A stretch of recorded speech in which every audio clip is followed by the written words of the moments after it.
మనం వెడ్డింగ్స్ లో చూసుకున్నట్లయితే వధువు వరుడు ఇలా కిస్ చేసుకుంటారు. వెడ్డింగ్ లో అసలు వధువు వరుడు ఇలా ఎందుకు కిస్ చేసుకుంటారో అనే విషయాన్ని మీరు ఎప్పుడైనా ఆలోచించారా? అసలు వీళ్ళు ఎందుకు ఇలా కిస్ చేసుకుంటారో తెలుసుకుందాం రండి. ఈ ఆచారం రోమన్ టైమ్స్ కాలంలో లిటరసీ రేట్ చాలా తక్కువగా ఉండేది. జనరల్ గా మనం ఏదైనా ఒక విషయాన్ని ఒప్పుకున్నప్పుడు లీగల్ కాంట్రాక్ట్ కోసం సైన్ చేస్తాం. రోమన్స్ టైంలో లిటరసీ రేటు తక్కువగా ఉండడం వల్ల లీగల్ కాంట్రాక్ట్స్ కోసం ముద్దుని సైన్ గా యూజ్ చేసేవారు. ఆ టైంలో పెళ్లిళ్ళు కూడా ఒక కాంట్రాక్ట్ లాంటిది. వధువు వరుడు జీవితాంతం కలిసే ఉంటాము అని ప్రామిస్ చేసుకోవడం లాంటిది. ఈ కిస్ గురించి బైబిల్లో కూడా ఉంది. కిస్ అనేది రెండు దేహాలని కలుపుతుంది అని సింబాలిక్ గా చెప్పే ప్రక్రియ. మన చీమల్ని కరెక్ట్గా అబ్జర్వ్ చేస్తే అవి లైన్గా నడుచుకుంటూ వెళ్తున్నప్పుడు ఒకదానికి ఒకటి గుద్దుకుంటూ ఉంటాయి. వీటిని చూసి నేను చిన్నప్పుడు వాటికి కండ్లు కనపడక అలా గుద్దుకుంటున్నాయని అనుకునేవాడిని. మీరు కూడా అలాగే అనుకునేవారు కదా? అయితే అసలు చీమలు ఒకదానికి ఒకటి ఇలా ఎందుకు గుద్దుకుంటాయో ఇప్పుడు మనం తెలుసుకుందాం. జనరల్గా మనం సోషల్ మీడియా ప్లాట్ఫామ్స్ యూజ్ చేస్తాం ఎందుకంటే ఇన్ఫర్మేషన్ని షేర్ చేసుకోవడానికి. అలాగే ఈ చీమలు కూడా వాటి యొక్క ఇన్ఫర్మేషన్ని షేర్ చేసుకోవడానికి ఇలా ఒకదానికి ఒకటి గుద్దుకొని ఇన్ఫర్మేషన్ని షేర్ చేసుకుంటాయి. కేవలం ఇన్ఫర్మేషన్ అనేది కాదు, ఇలా గుద్దుకున్నప్పుడు అవి ఫుడ్ ని కూడా షేర్ చేసుకుంటాయి.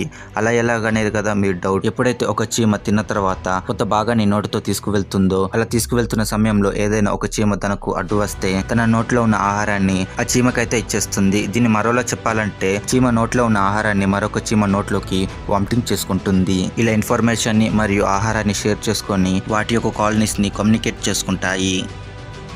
ఫ్రెండ్స్, ఉల్ఫ్ చూడడానికి చాలా పెద్దగా చాలా భయంకరంగా ఉంటుంది. మరియు డాగ్ చిన్నగా ఉన్న అది కూడా చాలా భయంకరంగా మరియు ప్రమాదకరంగా ఉంటుంది. ఈ ప్రమాదకరమైన రెండు జంతువుల యొక్క కలయికతో పుట్టిన ఒక విచిత్రమైన బ్రీడ్ గురించి ఇప్పుడు చెప్పబోతున్నాను. అంటే కేవలం డాగ్ అండ్ ఉల్ఫ్ మాత్రమే కాదు, మరొక ఇతర జంతువుల యొక్క కలయికతో పుట్టిన బ్రీడే ఈ యూకీ. ఈ యూకీ యానిమల్ ఏదైతే ఉందో ఇది ఒక నెగిటివ్ అమెరికన్ బ్రీడ్. అందరూ ఈ యానిమల్ ని ఉల్ఫ్ డాగ్ అని పిలుస్తారు. చూడడానికి పెద్దగా క్యూట్ గా ఒకవైపు భయంకరంగా కనిపించే ఈ జంతువు మూవీస్ లో కూడా యాక్ట్ చేసింది. Game of Thrones final season లో ఈ యానిమల్ కనిపించిందంట. 2019 లో వచ్చిన game of Thrones final season లో ఈ యూకీ కనిపించింది. అప్పటి నుండి దీని యొక్క ఫోటోస్ వైరల్ అవ్వడం స్టార్ట్ అయ్యాయి. ఈ యూకీ యొక్క ఫోటోస్ వైరల్ అవ్వడం మరియు ఈ యూకీ బాడీలో 3 జంతువుల యొక్క డిఎన్ఏ దొరకడం వల్ల ఈ యూకీ చాలా ఫేమస్ అయ్యింది. యూకీ డిఎన్ఏ టెస్ట్ చేసిన తర్వాత వీళ్ళు కన్ఫర్మ్ చేసుకున్నారు ఈ యూకీ ఒక క్రాస్ బ్రీడ్ అని. యూకీ డిఎన్ఏ లో 87.5% grey wolf, 8.6% Siberian husky and 3.9% German shepherds DNA ఉంది. ఇది ఒక జైంట్ వుల్ఫ్ డాగ్. యూకీకి 13 సంవత్సరాలు ఉన్నప్పుడు బ్లడ్ క్యాన్సర్ వల్ల చనిపోయింది. Nuclear power plant. ఫ్రెండ్స్, మీకు న్యూక్లియర్ పవర్ ప్లాంట్స్ గురించి తెలిసే ఉంటుంది. ఇవి ఎలక్ట్రిసిటీని ప్రొడ్యూస్ చేస్తాయి.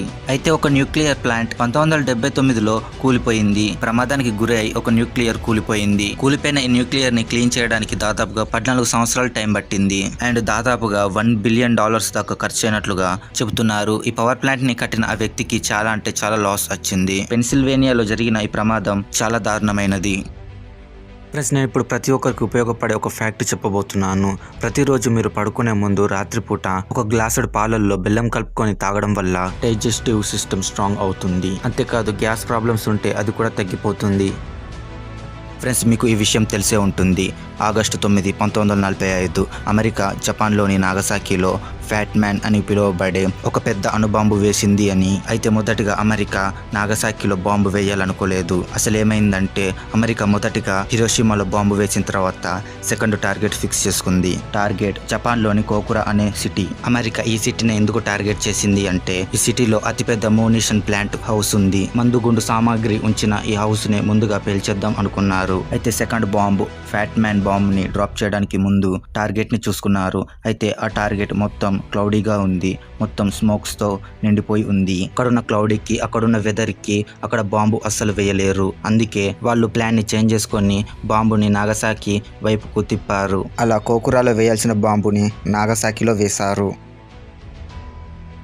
ఆక్టోబస్. ఫ్రెండ్స్, మీకు ఆక్టోబస్ ని చూస్తే ఏమనిపిస్తుంది? నాకు తెలిసి మీకు చైనా వాళ్ళు తినే ఆక్టోబస్ డిష్ గుర్తుకొస్తుంది. కానీ చాలా మంది ఏమంటారంటే ఆక్టోబస్ ఒక ఏలియన్ అని అంటారు. ఎందుకంటే భూమిపైన ఉండే జీవాలతో పోలిస్తే ఆక్టోబస్ చాలా డిఫరెంట్ గా ఉంటుంది. ఎలాగంటే భూమిపైన పుట్టిన ప్రతి ఒక్క జీవికి కేవలం ఒకే ఒక్క హార్ట్ ఉంటుంది. కానీ ఆక్టోబస్ విషయంలో అలా కాదు. ఆక్టోబస్ కి మొత్తం 3 హార్ట్స్ ఉంటాయి. అందుకే చాలా మంది ఆక్టోబస్ ఒక ఏలియన్ అని అంటారు. కొన్ని మిలియన్ సంవత్సరాల క్రితమే ఆక్టోబస్ భూమిపైకి వచ్చి ఉంటుంది అని అంటారు. అయితే ఒకసారి ఈ వీడియో చూడండి. ఈ వీడియోలో ప్రపంచంలోనే అతిపెద్ద ఆక్టోబస్ ఒకటి కనిపిస్తుంది కదా. మీరు ఈ వీడియోని సోషల్ మీడియా ప్లాట్ఫామ్స్ లో ఎక్కడో ఒక చోట చూసే ఉంటారు. మనం ఇలాంటి ఆక్టోబస్ ని ఎక్కువగా మూవీస్ లో చూస్తాం. అయితే ఈ వీడియో ఒకానొక టైంలో చాలా వైరల్ అయ్యింది. ఇండోనేషియాలోని బాలి బీచ్ లో ఈ ఆక్టోబస్ కొట్టుకొచ్చినట్లుగా వీడియో వైరల్ అయ్యింది. అయితే నిజంగా కనిపించే ఈ వీడియో ఒక ఫేక్. ఈ వీడియోని AI జనరేట్ చేసింది. అయితే ప్రపంచంలోని అతిపెద్ద ఆక్టోబస్ ఏంటి అంటే అది జాయింట్ పసిఫిక్ ఆక్టోబస్. ఇది దాదాపుగా 5 మీటర్ల పొడవు వరకు పెరుగుతుంది. సో ఇది ఫ్రెండ్స్ ఇవాళ వీడియో నచ్చిందని అనుకుంటున్న. వీడియో నచ్చినట్లయితే లైక్ చేసి ఛానల్ని సబ్స్క్రైబ్ చేసుకోవడం మాత్రం మర్చిపోవద్దు. Thanks for watching.